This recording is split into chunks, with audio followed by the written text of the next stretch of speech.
안녕하십니까? 역사의 깊은 울림과 신앙의 발자취를 따라가는 여정에 여러분을 초대합니다. 오늘 우리가 함께 나눌 이야기는 단순한 역사적 사건을 넘어 믿음의 본질과 그리스도인의 삶의 방식에 대한 깊은 성찰을 담고 있습니다. 이야기를 시작하기에 앞서 잠시 여러분의 도움이 필요합니다.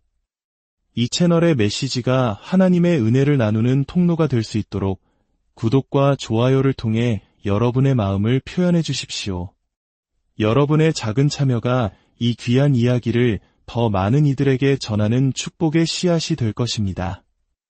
이 말씀을 듣는 모든 분들의 삶에 주님의 평안이 가득하기를 기도합니다.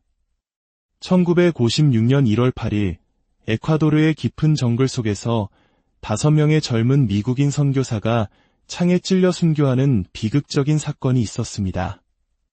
짐 엘리엇, 네이트 세인트, 에드 맥컬리, 피터 플레밍, 로저 유더리안. 이들은 복음을 한 번도 들어보지 못한 아오라니 부족에게 다가가려 했습니다. 그런데 여러분, 혹시 알고 계셨습니까? 그들에게는 자신들을 방어할 수 있는 총이 있었습니다. 실제로 원주민들이 창으로 그들을 공격하는 순간 그들 중 최소 한 명은 총을 들고 있었습니다. 하지만 그는 원주민을 향해 쏘지 않고 허공을 향해 총을 발사했습니다. 이것은 우발적인 행동이 아니었습니다. 충동적인 결정도 아니었습니다. 그것은 그들이 오래도록 기도하며 세운 원칙이자 계획이었습니다. 그들은 2가지 중요한 사실을 굳게 믿었습니다.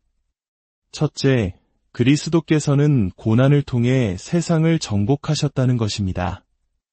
예수님은 힘과 무력이 아닌 고통과 죽음을 통해 승리하셨습니다. 그리고 우리에게 자신을 부인하고 자기 십자가를 지라고 명령하셨지 총을 쏘라고 하지 않으셨습니다. 둘째, 그들은 이렇게 생각했습니다.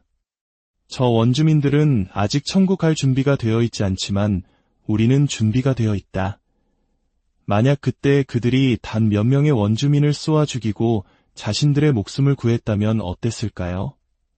젊고 강하고 용맹하며 헌신적이었던 5명의 선교사들은 이후 수십 년간 훨씬 더 많은 영광스럽고 풍성한 사역의 열매를 맺을 수 있지 않았을까요? 그것이 더 나은 선택이었다고 감히 말할 수 있는 사람이 있을까요?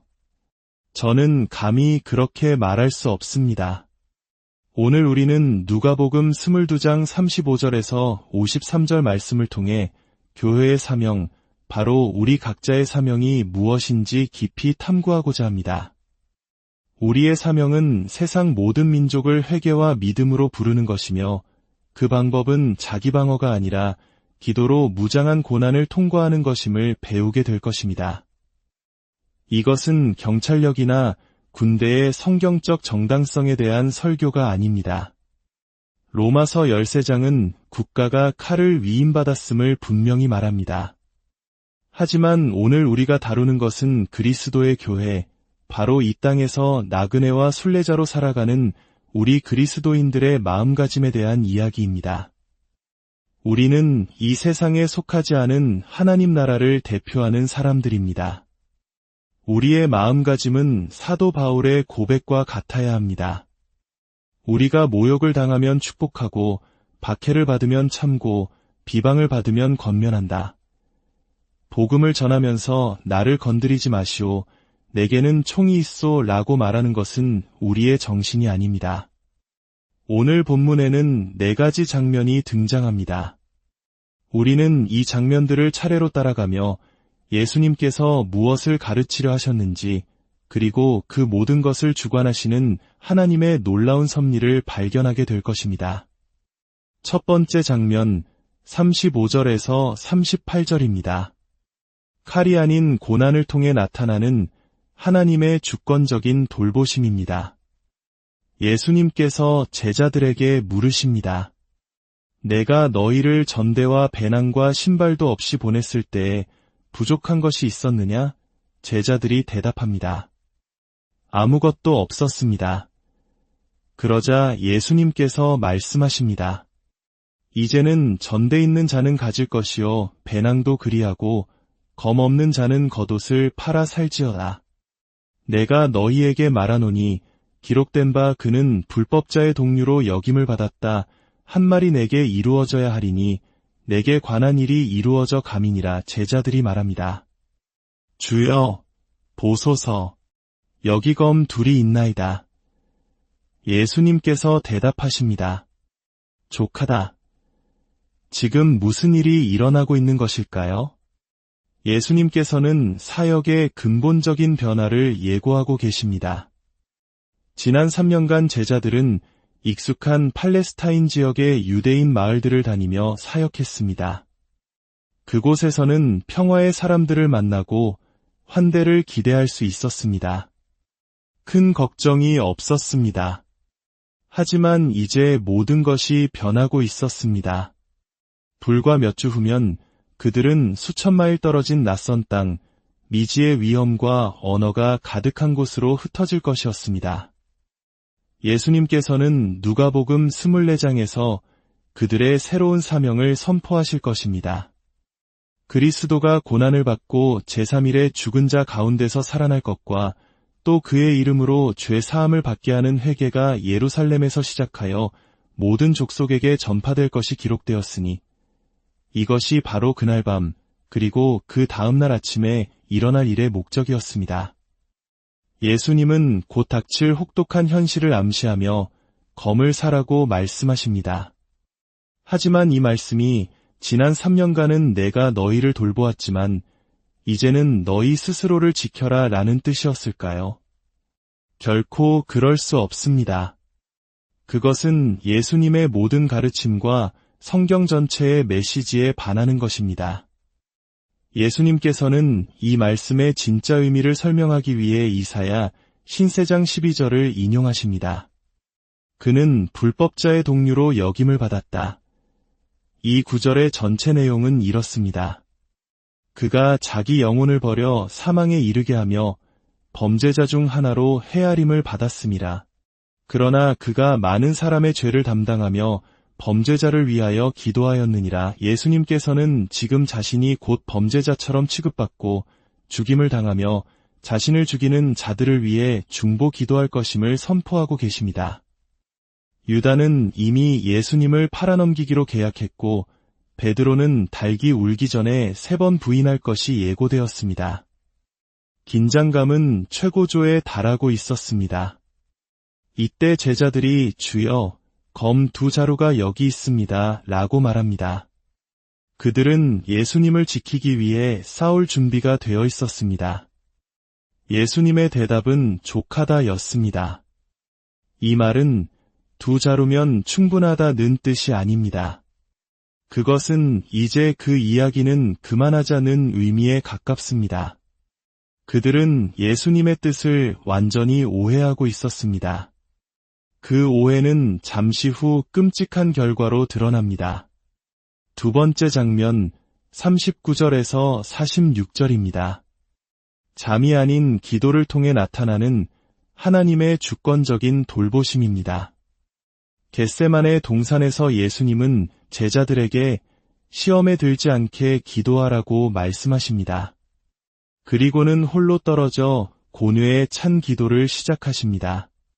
아버지여, 만일 아버지의 뜻이거든 이 잔을 내게서 옮기시옵소서. 그러나 내 원대로 마시옵고 아버지의 원대로 되기를 원하나이다. 이 기도는 십자가의 고통을 피하려는 나약함의 표현이 아니었습니다. 못과 가시와 채찍의 끔찍한 육체적 고통, 그리고 온 인류의 죄를 짊어지고 하나님의 진노를 감당해야 하는 영적인 고통 앞에서 예수님의 인성은 경악했습니다.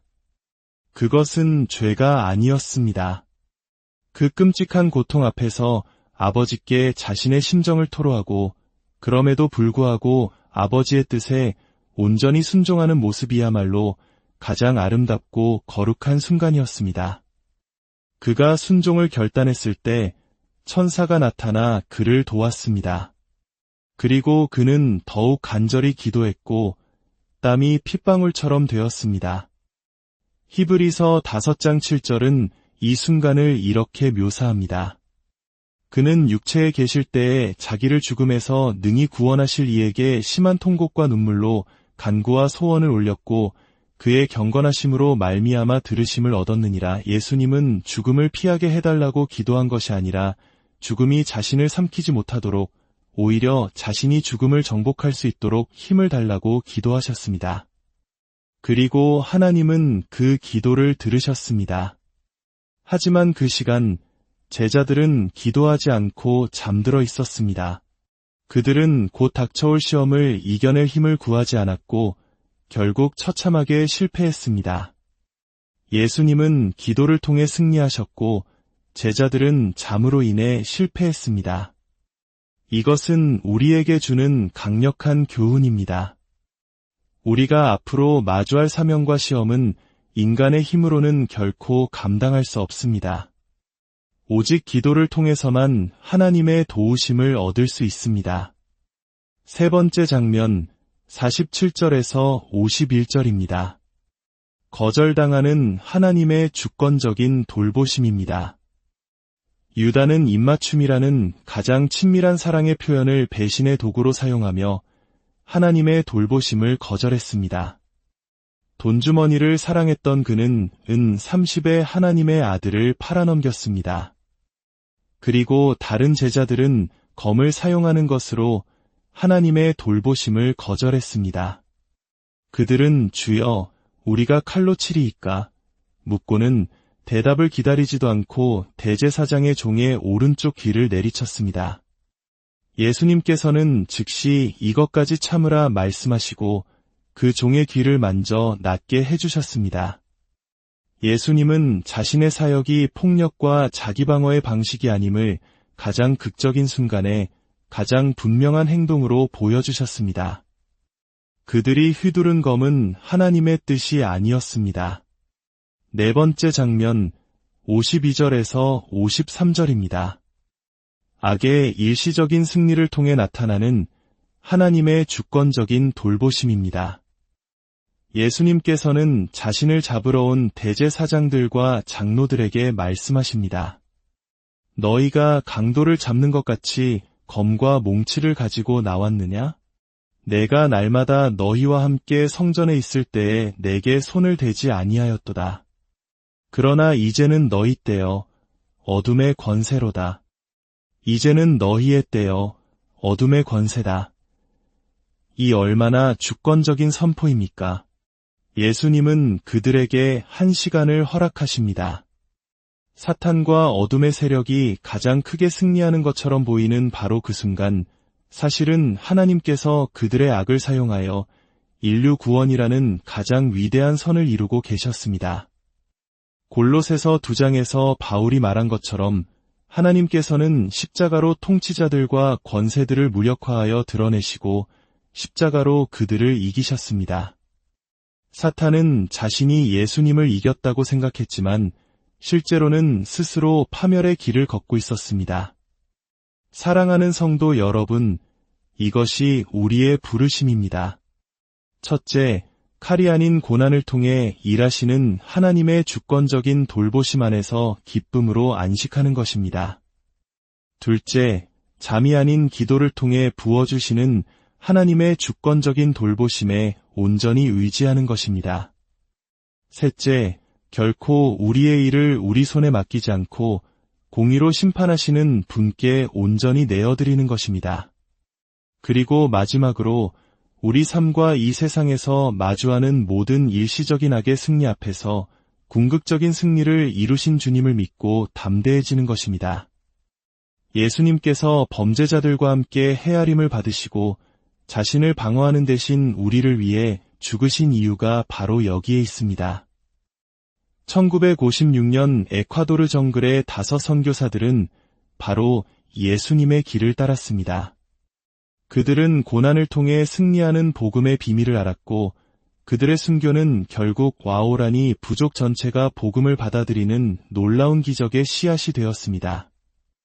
우리의 삶에도 수많은 고난과 시험이 있습니다. 그때마다 우리는 칼을 의지하려는 유혹, 기도 대신 잠들어 버리려는 나태함과 마주하게 될 것입니다. 하지만 오늘 말씀을 기억합시다.